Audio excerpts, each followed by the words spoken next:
chaps, welcome once again to John Robson Guitar Tuition. As always, I do hope you're well.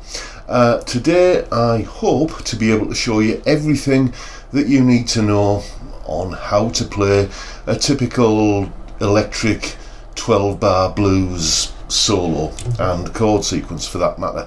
We're looking basically here at a blues in the style of someone like Eric Clapton, Stevie Ray Vaughan, Buddy Guy, or more modern players like Joe Bonamassa or John Mayer, for example. And I guess the first place to start, the thing which governs everything in a guitar solo, is the chords that you're going to be playing it over. So here's a little bit of information on the 12-bar blues sequence using the 1, 4 and 5 chords from a key. Right then, the chromatic scale. This is what this is. It's simply a sequence of notes that you get if you go up any string or down in 1 fret intervals.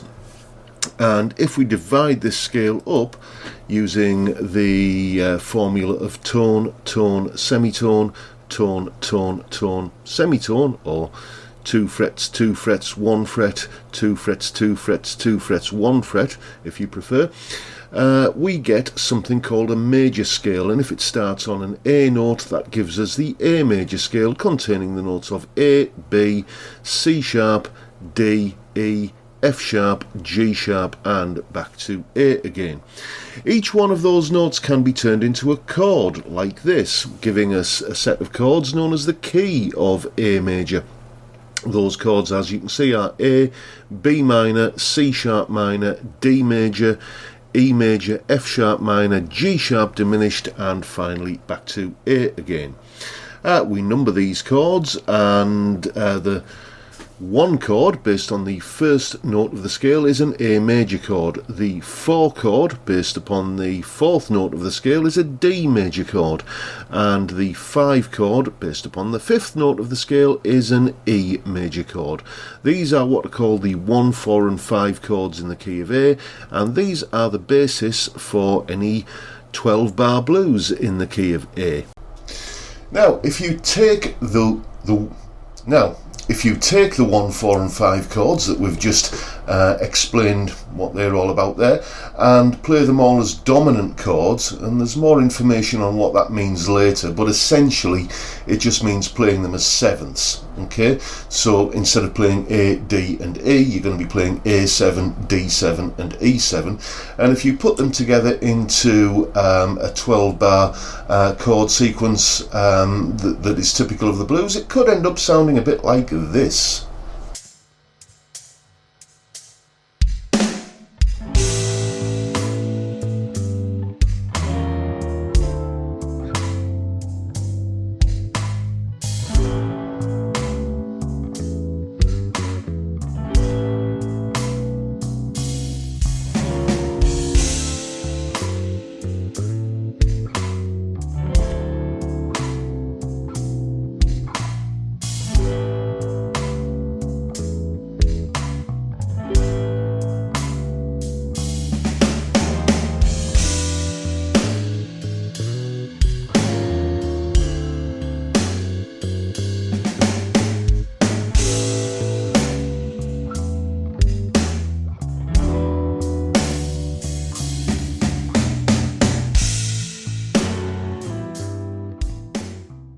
Okay, here's some more information on those dominant chords and what it is exactly about them that makes them sound bluesy and makes blues sound bluesy. Here's some info. Okay, to fully understand what's going on in a blues or anything else musical, really, you need to take a look at what's going on in terms of the note content. So here are the notes in an A7 chord: A, C sharp, E and G. A D7 chord would be D, F sharp, A and C. An E7 chord is E, G sharp, B and D. So if we look at the total note content of the chords, that gives us A, B, C, C sharp, D, E, F sharp, G and G sharp. which, as you can see here, gives us 9 notes in total. Now then, this gives us something of an anomaly because there are only 7 notes in any major scale or key. If you think about it, do, re, mi, fa, sol, la, ti, and then back to do again, that's your 7 notes in any major scale or key. So it's quite obvious if you've got more than 7 notes, 9 as we have here, then there must be a key change happening.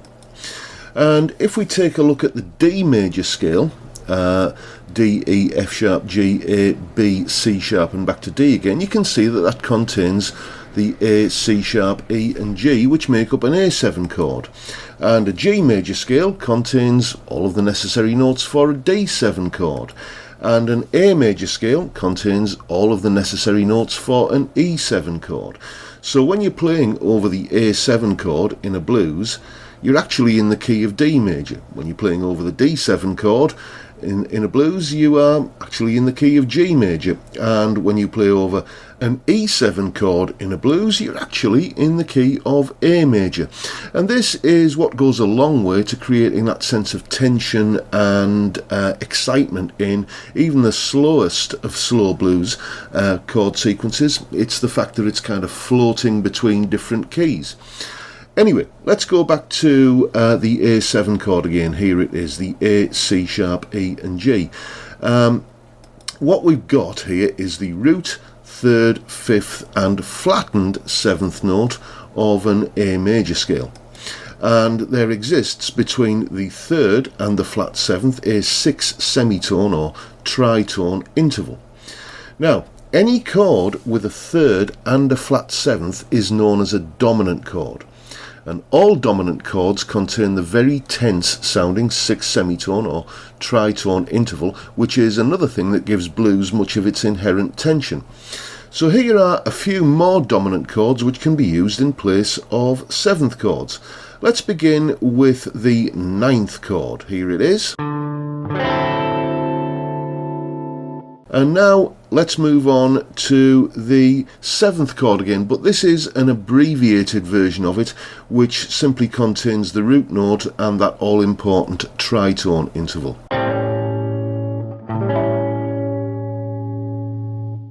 And finally, if you want to start sounding a little bit jazz fusion-y in your blues playing, then why not throw in one of these? This is a 13th chord. Sounds like this.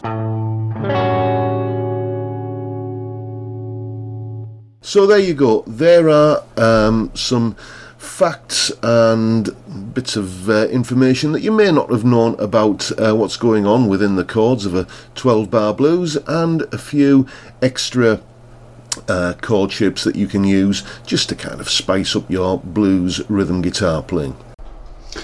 And now the bit you've been waiting for, some lead guitar stuff. It's not an exaggeration to say that the minor pentatonic scale is the most important scale in blues. So I think we'd probably better take a little bit of a look at that. Okay, here is our 12-bar blues chord sequence in A, and as you can see, it uses the chords of A7, D7 and E7, but of course you are free to use any dominant chords that you may know, 13ths, 9ths, whatever. Now, over the top of this, we're going to use not the A major pentatonic, which is kind of the scale that you would expect. A7 is the tonality chord. It's the chord that everything is leading back to in that chord sequence. And A7 is essentially an A major chord with a note added in, but it's still got an A major chord at its core. So you would expect to use A major pentatonic, and well, you kind of can, but it will sound more bluesy if you use A minor pentatonic. The notes in an A minor pentatonic, as you can see, are A, C, D, E and G. And, you know, A minor pentatonic is, as the textbooks would have you believe, the wrong scale to use over an A major tonality chord sequence. But it works because, as you can see here, there is a fair degree of overlap between the notes in the scale and the notes in the chords. An A7 chord has 3 scale notes in it, and so does a D7. The E7 chord has 2 scale notes in it, so there's at least 50% of the notes in each chord are from the scale. And what's also common practice is that if you take this C note in the scale and bend it slightly sharp towards C sharp over the A7 and E7 chords, it really does work well and give a bluesy sound. The reason is because the C note over the A7 chord, if you bend it slightly sharp, it sounds like it's yearning and reaching and trying to get to that C sharp note, which again, it creates that sense of tension that is inherent to blues. The reason why it works over an E7 chord is because although there isn't a C sharp in the E7 chord, there is a C sharp in an E13th chord. So you're kind of suggesting the 13th chord by bending that C note sharp over the E7 chord. And of course, over the D7 chord, the C note is a chord note anyway, so you just leave it well alone. Also over the E7 chord, you can get a similar kind of effect by bending the G note slightly sharp towards a G sharp note, in much the same way as you bent the C note slightly sharp towards C sharp in the A7 chord, and that gives the same effect. Here's what all of that sounds like. First of all, here is the A7 chord with a C note bent slightly towards a C sharp.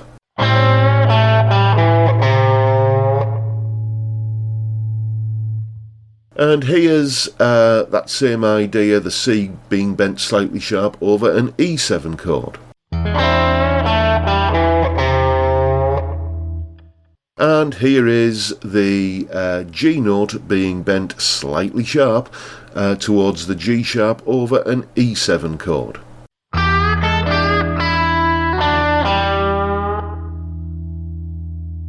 And there you have it. That is the basis for pretty much all blues guitar soloing.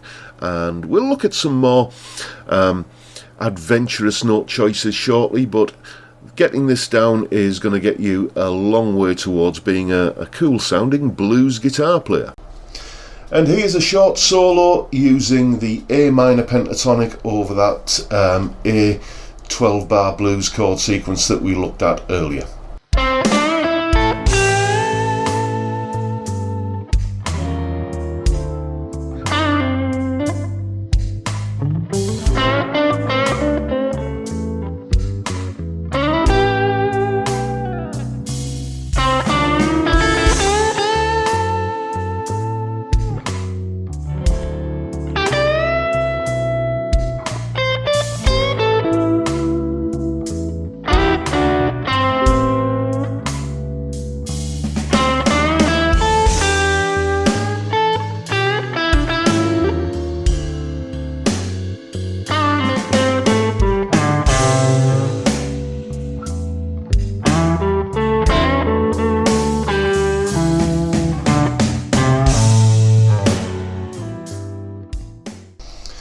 Now, whilst the minor pentatonic is, as I said, one of the most important, if not the most important scale in a typical blues, you do have other options, and these kind of take us into the wonderful, mysterious world of modes. Don't panic, here's the information you need. Okay, once again, let's take a look at the 3 chords in this blues, A7, D7 and E7, and more importantly, the notes that they consist of. And what we're basically going to do here is just borrow a couple of the notes that are in these chords which don't occur in the pentatonic scale, namely the F sharp note from the D7 chord and the B note from the E7 chord.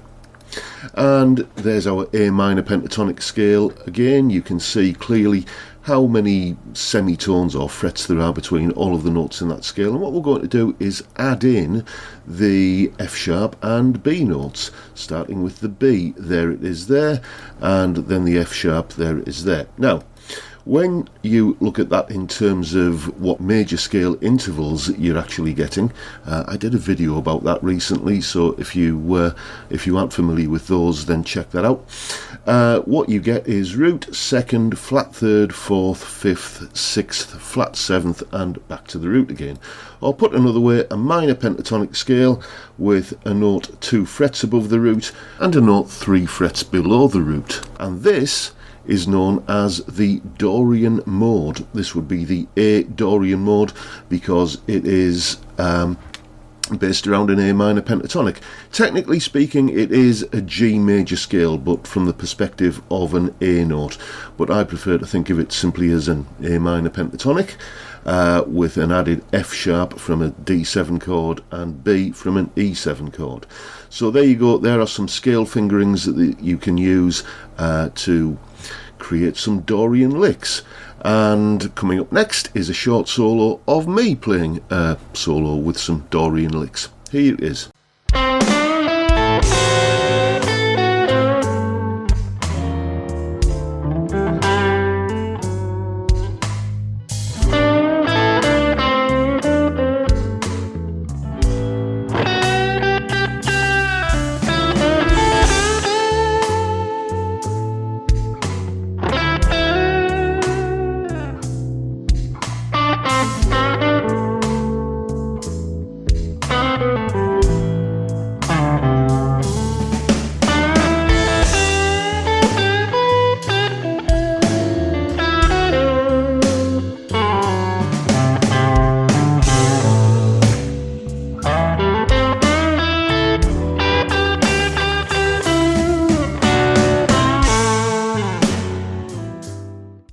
And finally, we're going to add in a couple of more notes into the mix here. These are basically notes which allow us to focus a little bit more on the individual chords.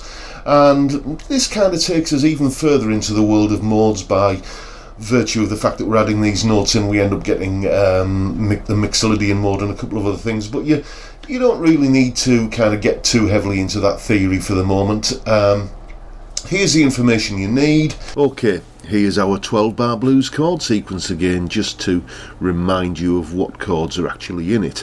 A7, D7 and E7. And you will recall that earlier on in the video we figured out that the total note content of all three of those chords, there you can see it there, is A, B, C, C sharp, D, E, F sharp, G and G sharp.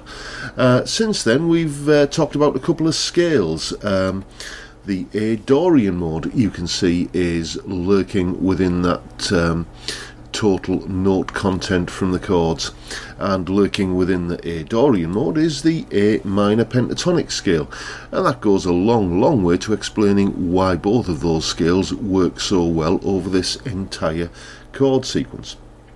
Anyway, you can see that there are still a couple of notes missing that we haven't bothered adding into the lead guitar side of things yet, namely the C sharp note, which is in the A7 chord, and the G sharp note, which is in the E7 chord.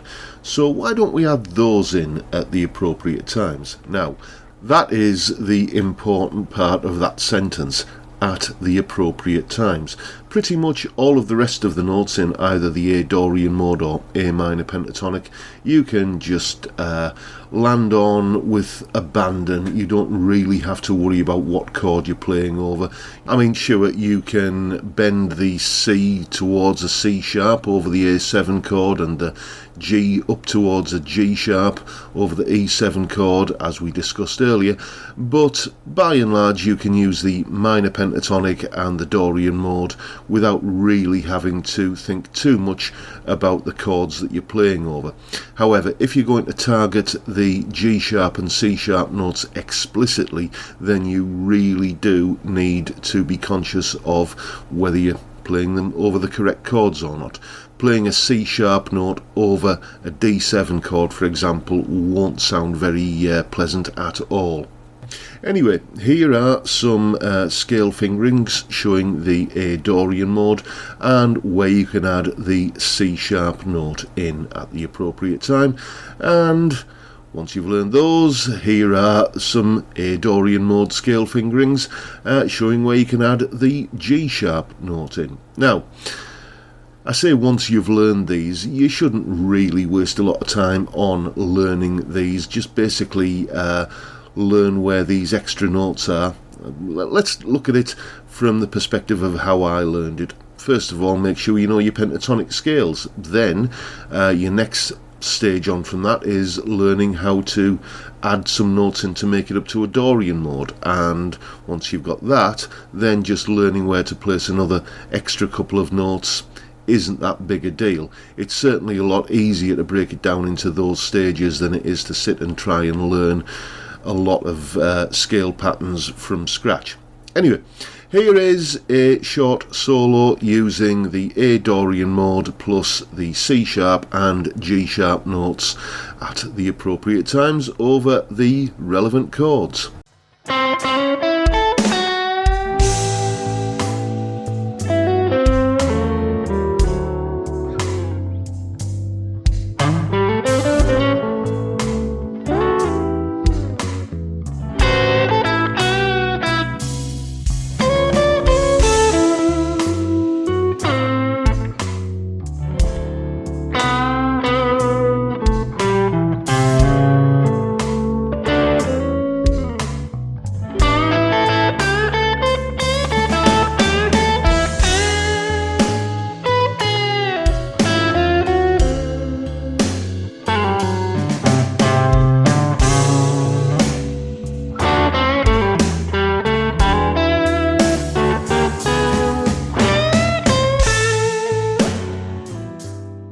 So there you have it. That is everything you need to know to be able to play some killer blues, some lead guitar blues anyway.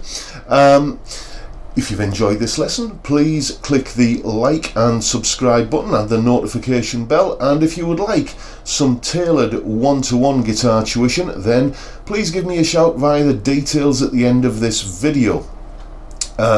If you live on Teesside in the northeast of England, you can come along for a face-to-face lesson, or wherever you are in the world, you can have a lesson via Skype. And whichever way you do it, your first lesson is, of course, free. So you've got nothing to lose and everything to gain. And just before you go, or just before I go, better tell you about this pedal here. This is a Line 6 M5 stomp box model, and it could be yours. Fantastically versatile pedal, got loads of cool effects in it, lots of classic pedal sounds in here, like there's a really good Tube Screamer emulation in here, and loads of other great things as well. If you want to own this pedal, then it could cost you as little as £5. All you got to do is make a donation to Zoe's Place Baby Hospice, which is a charity in Middlesbrough which provides palliative, respite and end-of-life care to children under 5 with terminal illnesses. The link to their donation page is in the description box below. Make your donation, send me confirmation of that donation, and then you get entered into the prize draw, which I will be announcing the winner on, or I'll be making the video announcing the winner on January the 1st. So, you know, a pedal like this for £5, it's not bad, is it?